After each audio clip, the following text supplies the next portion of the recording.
This week at the movies, a grizzled old TV series gets a new look and a shot of adrenaline. I pity the fool who has to review the A-Team. Give my team an hour. We're unbeatable. Also coming up this week, the only way to stop them is to face them.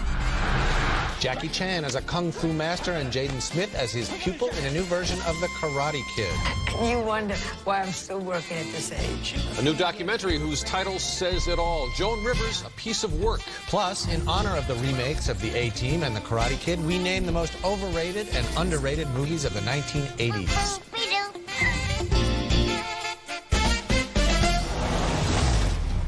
Hell no. I ain't stepping foot in any type of aircraft. Man up! Get in the plane. We gotta finish the escape. Man up and get in there. Putting the team back together. How do you plan on stopping him? Don't sweat him. This just got exciting. Not one but two 80s franchises get a reboot. This week's show couldn't get more 80s if Tony and I reenacted a scene from Revenge of the Nerds 2, Nerds in Paradise. I'm Michael Phillips of the Chicago Tribune. I thought we reenacted that every week. And I'm A.O. Scott of the New York Times. Overkill is underrated. That's what Liam Neeson's Hannibal Smith tells one of his missile-launching cronies in the movie version of The A-Team. And Neeson may be the only actor alive who could have found a way to understate that overstatement. I'm told you're a hell of a chopper pilot. The best, sir. I'm not getting on the chopper with this nut job. I'm a ranger, baby. I'm worried. I'm a ranger, sir. That's good enough for me. Neeson plays Hannibal Smith. The role originated in the 1980s TV series by George Peppard. Now, the difference is pretty radical. Peppard's mugging basically told viewers that the whole thing was a joke, whereas Neeson's temperament is a little darker by nature. The movie's A-Team is stationed in Baghdad during the troop drawdown when they get word of Saddam's cronies planning on counterfeiting billions in U.S. currency. Now, what I just said doesn't explain how the guys end up in a tank attached to a parachute. What the hell am I trying to hit? Trust me! Rotate the turret 82 degrees! Fire! Boom! You trying to shoot down that other drone? No, they're trying to fly that tank. And I truly wish we had a clip of the scene where Hannibal and B.A. Baracus, played by mixed martial arts star Quinton Rampage Jackson, discuss Gandhi's theories of nonviolent resistance. I'm serious. Instead, well, how about this? Just a heck of a beautiful place. Is it timeshare? I'd love to get in there. Good morning. Bradley Cooper from The Hangover and Charlton Copley from District 9 round out the team. Jessica Biel is more or less wasted as Cooper's ex, charged with bringing this rogue unit to heel. The director is Joe Carnahan, who made a film I hated, Smokin' Aces. But you know what? Bombastic as it is, I sort of like the A-Team, at least until it starts spinning its wheels in the final half hour.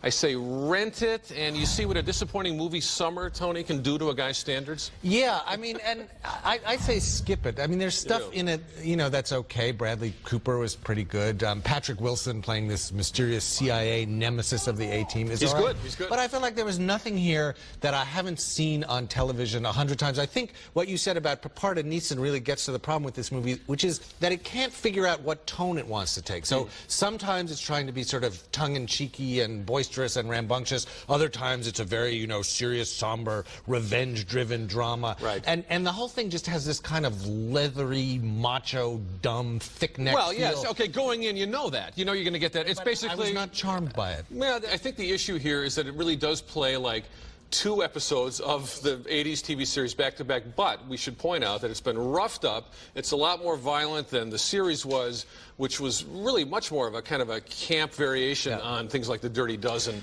But and all also, that. And this is kind of, as you say, in between. And the action is pretty third-rate. I have to say, even like, you know, the fight scenes, the sort of the close hand-to-hand combat scenes where people are punching each other out are completely incoherently staged and edited. Here's the reason I think it's worth renting. I think it's better plotted, truly, most of the way than I would have expected. And I think even though it's a little bit of a oddity to have a guy like Neeson playing it more or less for real, he kind of grounds it and at least anchors what is a pretty good ensemble, I'd say. So yeah, the ensemble is fine, but it's still a pretty bad movie.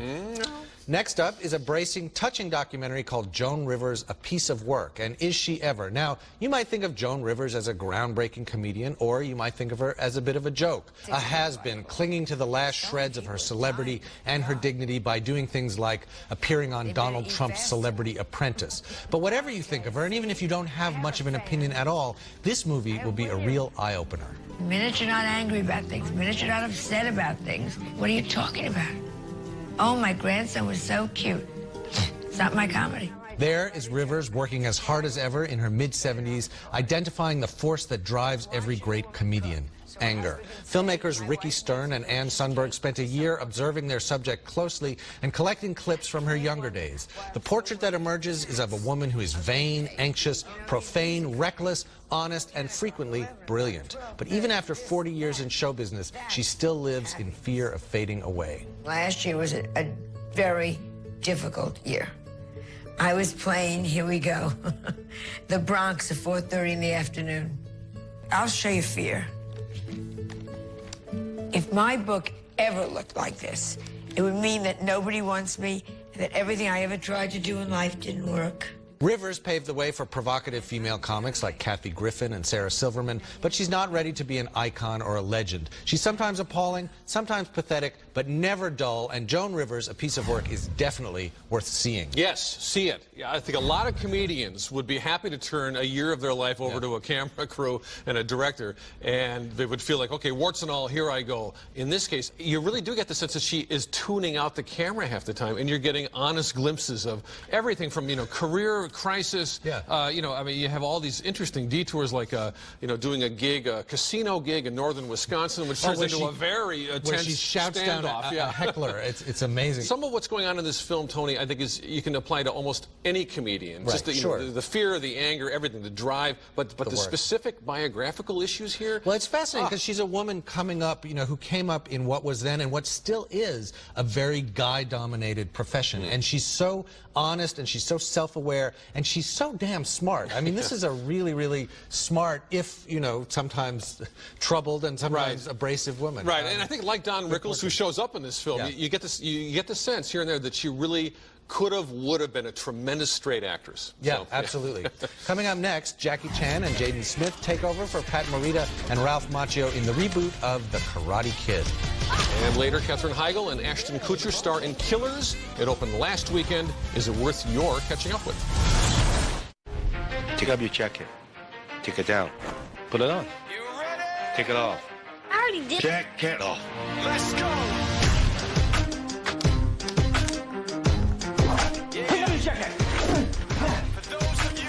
Focus! Back in 1984, Gene Siskel reviewed The Karate Kid for the Chicago Tribune as well as for this show, and he wasn't alone in liking, not loving, the movie. He also wondered if it wasn't 20-25 minutes too long.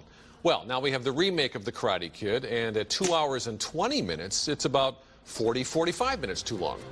Me and my mom, we just moved in, 305. The hot water's not working.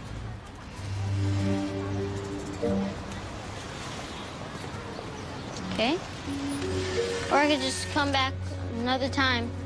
The new version begins in Detroit and then relocates to Beijing, where young Dre, played by Jaden Smith, and his mother, played by Taraji P. Henson, have moved because China's where the jobs are.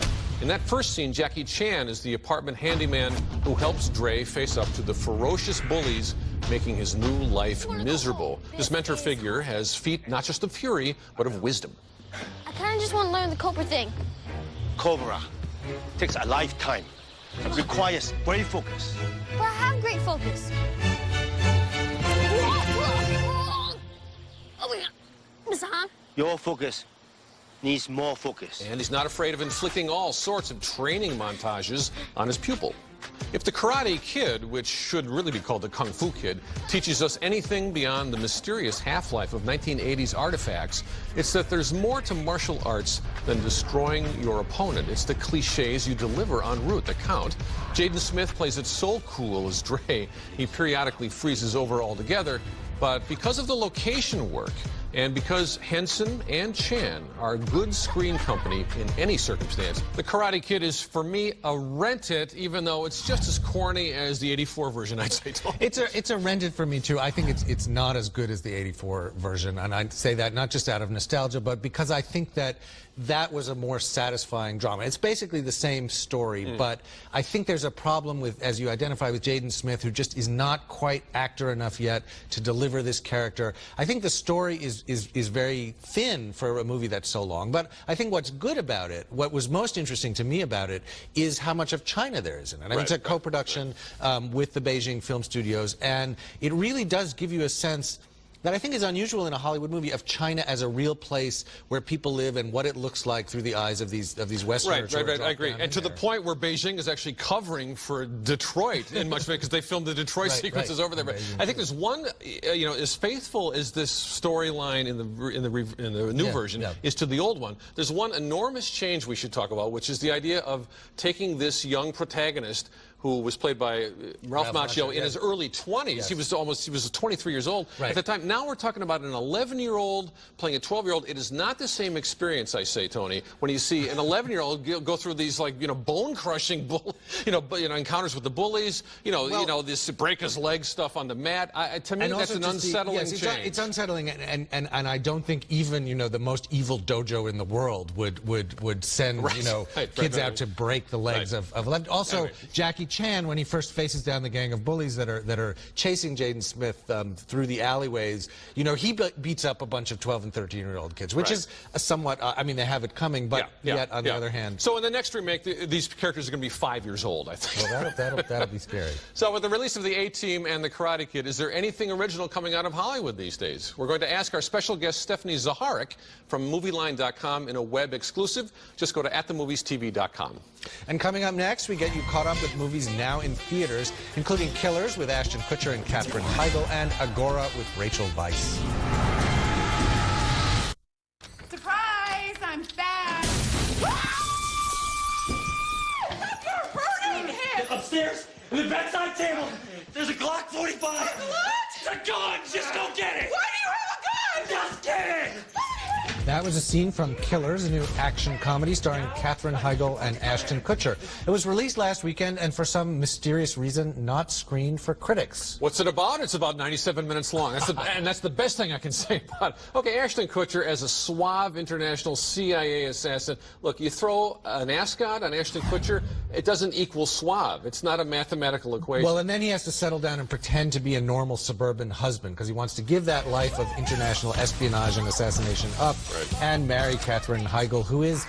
one of the problems with this movie is you don't know who her character is or who she's supposed to be. I think she's a quite gifted comic actress when she's allowed to be, but she just kind of, walks around looking disapproving and holding up a gun. Right. And you call it an action comedy, Tony. If there were anything on either side of that description that actually, made sense or got an audience in sort of an old-fashioned, satisfying way, the action...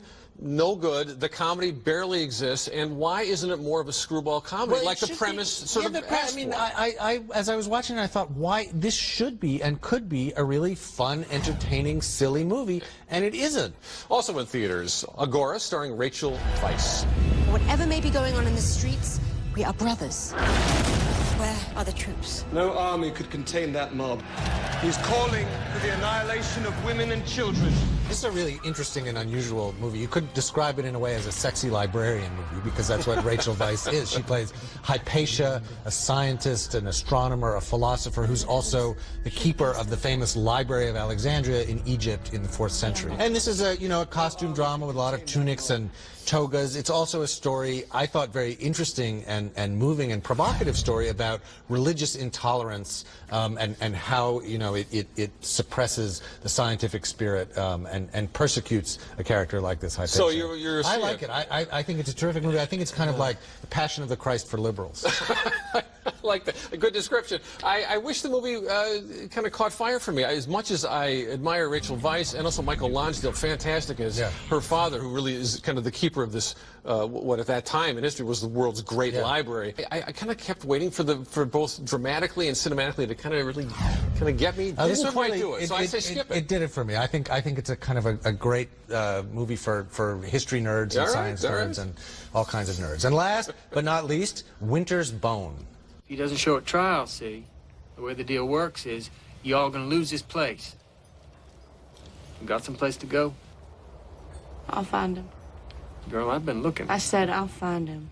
Now, this was a big hit at the Sundance Film Festival last year. Deborah Granick's film with an excellent performance from Jennifer Lawrence as a 17-year-old Missouri Ozarks girl who's, in charge of, her two younger siblings, and it's a search for her missing father so she can hang on to this homestead. And it's this kind of interesting poverty line mystery that's in a way like Frozen River, which was another Sundance hit. And I'd say that both films are good. This lead performance, excellent. I think her performance and also John Hawkes' performance as her uncle, who's named Teardrop, and the way it is a little bit like a kind of a typical Sundance movie, regional realists, but it does have a real kind of local texture and a feeling of what the kind of the family, the large kinship network that she's part of, who basically are a bunch of crystal meth dealers. And and that's all sociologically on point. But I think the movie doesn't get sort of lost in that sort of atmosphere or the documentary quality. It's telling a story. It's telling a story. I wouldn't overpraise it, but I would say see it.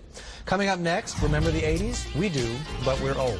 And we remember some of the most over and underrated movies of that long ago decade. They work for peanuts. The A-Team, The Karate Kid, it's 80s week here on At the Movies. Now, compared to the 70s and the 90s, the movies of the 1980s get kind of a bad rap. But maybe the whole decade is underrated, which makes it a perfect subject for our over-under segment. So, surveying the vast history of cinema in the 1980s, what would be your pick for the underrated film? Okay, it's not a great film, but it's a great time. Andrei Konchalovsky's Runaway Train. Jon Voight.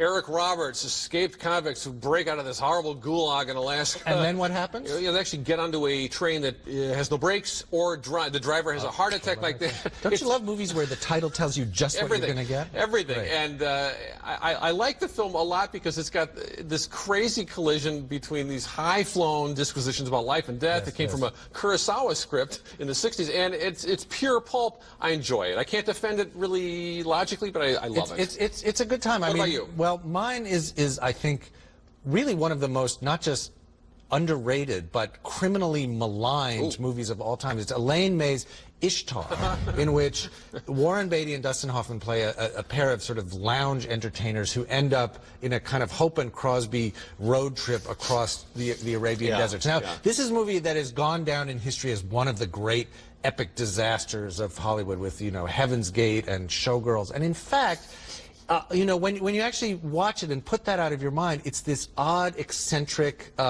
very charming and clever, very strange comedy. The one thing I really like about it is the conversation with Dustin Hoffman. He's trying to teach Warren Beatty, who's from Wisconsin, I believe, the pronunciation of the word schmuck, which is not smuck, but schmuck. And it's that kind of thing. I mean, it's odd that this is all happening on this sort of grand scale. Too much. That's my problem with it. It's too big. It's very pricey looking, expensive. You've got the greatest cinematographer in the world working on it, Storaro. I kind of like that. It's an odd movie. It's definitely an oddity, a curiosity, but I think it's kind of a hidden gem. Let's go to overrated, shall we? Overrated. Who Framed Roger Rabbit? Robert Zemeckis' mashup of all the Disney characters, cartoon characters, with the Warner Brothers stable, Bugs Bunny, the rest of them, inside this film noir plot. Tony, this is a film, I still don't know why I get so little pleasure from what is a formidable technical achievement, but it leaves me worse than cold. I like that. I think it's a lot of fun, and I think it's an interestingly influential movie because, the combination of live action and animation has become such a staple of filmmaking these days. You can go, trace a line from Avatar all the way back to Roger Rabbit. Joyless. I say joyless. Speaking of joyless, my pick for most overrated is a movie that is not a terrible movie in itself, but when we complain about romantic comedies and how bad they are and how the characters have just been so blandified and the situation so uninteresting, that can be traced back to When Harry Met Sally, which was the most overrated movie of the 1980s. Whoa! You think so? I think one of them. No, I think you're blaming the after effects. Not that's a good romantic comedy. What are you talking about? It's a mediocre romantic comedy. Coming up next, can't decide what to see in theaters? Stay tuned for my 3 to see. It's alive. Closed captioning for At the Movies is sponsored by Hotel provided by Park Hyatt Chicago, Chicago's award-winning hotel and luxury dining experience, located in the heart of Chicago's Magnificent Mile on Water Tower Square. Okay, folks, we'll close with my 3 to see. Number 3, the controversial, provocative thriller Splice, which goes in directions you can never quite predict. Number 2, Winter's Bone, featuring a superb performance from Jennifer Lawrence. And number 1, Joan Rivers, A Piece of Work, a compelling fly-on-the-wall documentary. Warning, she's working blue in this movie. That's it for now. We'll leave you with a recap of this week's show. Now you can join the discussion by following us on Facebook and Twitter. Just go to atthemoviestv.com to find out how. And join us next week for reviews of the much-anticipated Toy Story 3 and Cyrus with John C. Reilly, Marissa Tomei, and Jonah Hill. And until then, we'll be at the movies.